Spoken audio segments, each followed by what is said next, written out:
Israel नाकाबिले शिकस्त नहीं है। उसका आर्मी चीफ मुस्तफी हो गया शिकस्त का एतराफ करके, उसका इंटेलिजेंस चीफ मुस्तफी हो गया शिकस्त का एतराफ करके। हमास को पता था कि उसके नतीजे में एक बहुत बड़ी हौलनाक तबाही आएगी, तो ये इकदाम उठाया क्यों गया हमास की जानिब से? लोग ये कह रहे हैं, जो आपने सवाल उठाया, ये फिरका मलामतिया जो गैर मामूली तौर पर गुलामाना जहन रखते हैं। डोनाल्ड ट्रम्प वो तो ये कहता है कि हम गजा के लोगों को नेबरिंग स्टेट्स में मुंतकिल करेंगे और यहाँ पर एक सयाहती मकाम बनाएंगे लोगों के लिए लुत्फानंदोज होने के लिए। तो जाहिर है कि अमेरिका अगर वहाँ पर आके कब्जा करता है तो इसराइल का ही कब्जा होगा अमलन। ये तो हमास के इक़दाम का जो एंड रिजल्ट है वो तो कुछ और नजर आ रहा है। फेस सेविंग के लिए ट्रम्प इस तरह के बयानात दे रहा है। ट्रम्प अपना शौक पूरा कर ले, भरपूर तरीके से वाज़ेह शिकस्त उनको होगी। अफगानिस्तान उनके सामने है। शिकस्त आप फरमा रहे हैं, उसकी कीमत हमने 55,000 जानों की सूरत में दी, जिसमें 16,000 बच्चे भी शामिल थे। तो क्या ये ऐसा कॉस्ट था कि जिसके अंदर इतने बच्चे मरवा दिए? शिकस्त और फतह का मयार ये नहीं होता। शिकस्त और फतह का मयार नुकसानात नहीं होते। शिकस्त और फतह का मयार एंड रिजल्ट होता है। एंड रिजल्ट क्या है? एंड रिजल्ट तो तबाही है। जो दहशतगर्द कुव्वत है,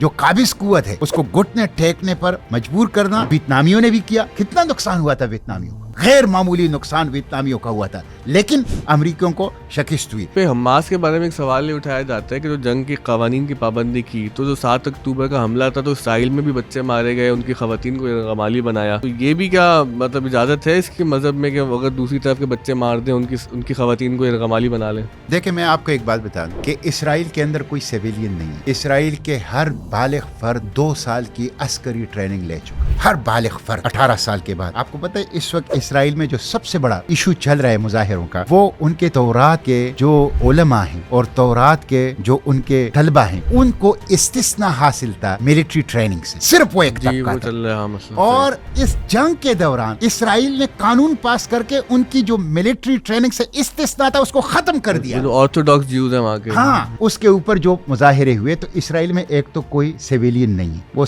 एक फौजी छावनी है। कुव्वत की अगर हम बात करें मिलिट्री के पॉइंट ऑफ व्यू से, तो हमास की लीडरशिप को वाइप आउट कर दिया, हिजबुल्लाह की लीडरशिप को मार दिया, पूरी चेन ऑफ कमांड साफ कर दी, ईरान को बैकफुट पे डाल दिया। जो इतनी बड़ी जो चेन ऑफ कमांड थी उसको खत्म करने इसराइल की कामयाबी नहीं है ये। इसराइल ने क्यों तस्लीम कर लिया कि वो हमास के कैदियों को रिहा करेगा? वो तो इतना कमजोर कर चुके ना, उनको क्या उनको जरूरत नहीं है? नहीं, अगर जरूरत नहीं है तो वो गजा से क्यों निकल रहे हैं फिर? ईरान का एक किरदार बहुत अहम नजर आता है इस पूरी जंग में, लेकिन उस पर भी लोगों ने तनकीद ये की कि उन्होंने शाहिद ड्रोन उड़ा के पूरी रात एक जो है शोकेसिंग तो की कि ड्रोन जा रहे हैं, अब पहुंचेंगे फटेंगे। उम्मत मुस्लिमा की ताकत तो बस यही है कि हम एक शोमैन की तरह कुछ फुलझड़ियां उड़ा सकते हैं इसराइल के खिलाफ, इसके अलावा तो हमारे पास कोई ताकत ही नहीं है। ईरान ने अगर अपनी चिड़ियों को, कि जो उनके मिसाइल थे या उनके ड्रोन थे, अगर हमला किया है तो हमें उसकी तहसीन करनी चाहिए, न कि उनकी तनकीद। बाकियों की भी जिम्मेदारी बनती थी। ये तो चलो प्लास्टिक के थे, जिनके पास गजनी था, जिनके पास गौरी था, जिनके पास हतफ था, जिनके पास शाहीन था, जिनके पास बुर्राक ड्रोन था, जिनके पास 7 अब्दोस था, जिनके पास हैदर टैंक था, जिसके पास हालिद टैंक था, वो कर लेते ना। देखिए, जर्नल आलम इस्लाम में वो नहीं है कि जिनके सीनों के ऊपर तमगे लगे, मेडल्स लगे, जो बेहतरीन वर्दियां पहनते हैं, जो आला किस्म की तनख्वाहें मराहत लेते हैं। ये तो हवालदार कहलाने के मुस्तहिक भी नहीं है। डिजिटल स्पेस के ऊपर आमिराना तसल्लुत कायम हो गया। आप देखें ना उस कानून में क्या लिखा है? Fake news. फेक न्यूज क्या है? फेक न्यूज की कोई डिफिनीशन नहीं, ग्रे एरिया है। ये इंटेंशनली इस ग्रे एरिया को रखा है ताकि इसको पॉलिटिकल विक्टिमाइजेशन के लिए इस्तेमाल करें, इसको मीडिया का गला दबाने के लिए इस्तेमाल करें, इसको डाइसेंटिंग वॉइसेस को दबाने के लिए इस्तेमाल करें, मुखालिफिन को दीवार से लगाने के लिए इस्तेमाल करें। खौफ है, खौफ। अब मैं समझता हूँ ये सब खौफ तो वैसे डाइसेंटिंग वॉइसेस का भी है, लेकिन ये इमरान खान का भी, एक फर्द के लिए जो जेल में बैठा हुआ है। वो इमरान खान की रिहाई के लिए पीआई वाले काफी जोश में थे कि इमरान खान को छुड़ा देगा, और लोग शायद डरते भी डोनाल्ड ट्रम्प से ज्यादा हैं, तो किसी की हिम्मत भी नहीं हो रही है उस हवाले से बात करने की कि भाई अब इतना बड़ा स्टेटमेंट दे दिया, बोलो ट्विटर पे बात करो। देखें, डोनाल्ड ट्रम्प एक इम्बैलेंस शख्सियत है। वो एक अनप्रिडिक्टेबल और एक अनगाइडेड मिसाइल की तरह है। उनकी पूरी सियासत ही इसी तरह की अनएक्सपेक्टेड अप्स एंड डाउन उससे वो इबारत है। तो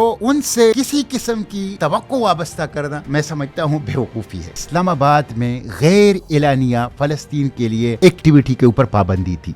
मेरे ऊपर 7 दहशतगर्दी के मुकदमात, मेरी अहलिया के ऊपर 3 दहशतगर्दी के मुकदमात, मेरे 2 बंदे कारकुन शहीद कर दिए गए, 7 कारकुन जख्मी कर दिए गए, मेरे बच्चों, छोटे छोटे बच्चों तक को गिरफ्तार कर दिया गया, मुझे अडियाला जेल के अंदर बंद कर दिया गया। खुद इसराइल के अंदर, मकबूजा फलस्तीन के अंदर, तेल अवीव के अंदर, नेतन्याहू के घर के सामने लोग मुजाहिरे करते हैं, उनके ऊपर भी दहशतगर्दी के मुकदमात नहीं लगते। लेकिन इस्लामाबाद में अगर आप इसराइल के खिलाफ फलस्तीन के मुजाहिरा करें, आपको दहशतगर्द। आप मुझे हुकूमत बताए ना, मेरा जुर्म क्या था?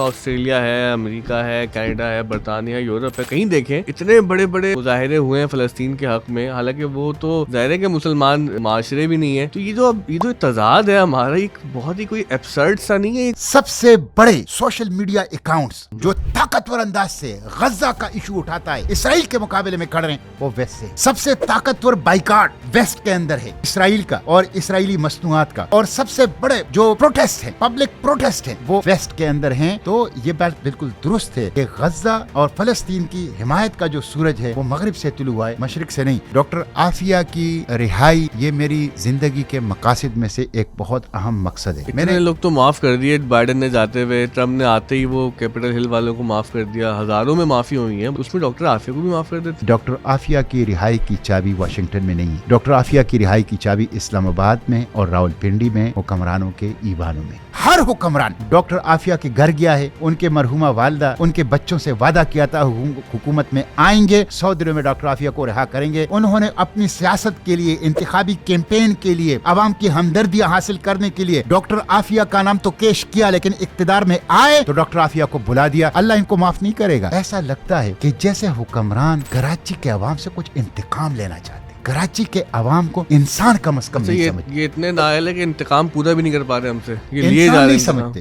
اگر یہ انسان سمجھتے نا, اگر یہ انسانوں کے درجے پہ رکھتے اہلیان کراچی کو, تو کم از کم ان کے رویے کے اندر کچھ نہ کچھ بہتری ہوتی. کراچی ان کے لیے ایک کماؤ کی جگہ ہے, لوٹ مار کی جگہ ہے, کہ کراچی کے نوجوانوں کو تعلیم تو نہیں ملتی, صحت کی سہولیات تو نہیں ملتی, دوائی تو نہیں ملتی, لیکن منشیات بڑی آسانی سے مل جاتا ہے. ایک ہوتا ہے بیڈ گورننس, ایک ہوتا ہے نو گورننس. یہاں نو گورننس ہے. شرمناک ہے مراد علی شاہ کے لیے, شرمناک ہے بلاول کے لیے, شرمناک ہے پیپلز پارٹی کے لیے. کراچی سیاسی تحریکوں کا مرکز رہا ہے, کراچی نے پاکستان کی رہنمائی کی ہے. کراچی اب بھی منی پاکستان ہے. کراچی اب بھی اپنی قوت اور طاقت کا احساس کرے اور اٹھیں. مزاحمت مزاحمت مزاحمت مزاحمت, اور کوئی راستہ نہیں ہے. بہت سخت سوال کرنے والا ہوں آپ سے میں, کہ آپ کا اپنا مستقبل کا کیا پلان ہے, کیونکہ آپ کے بارے میں ایک نیوز ویب سائٹ ہے siyaset.pk, اس نے غلط خبر چلا دی, سینیٹر صاحب نے جماعت اسلامی چھوڑ کے پی ٹی آئی جوائن کر لی. تو آپ کہاں پر, آپ یہ تو بتائیں. آپ نے دنیا بھر کی تو باتیں کر لی, ہم سے گرفتار نہ کر لیں اس پوڈ کاسٹ کے بعد,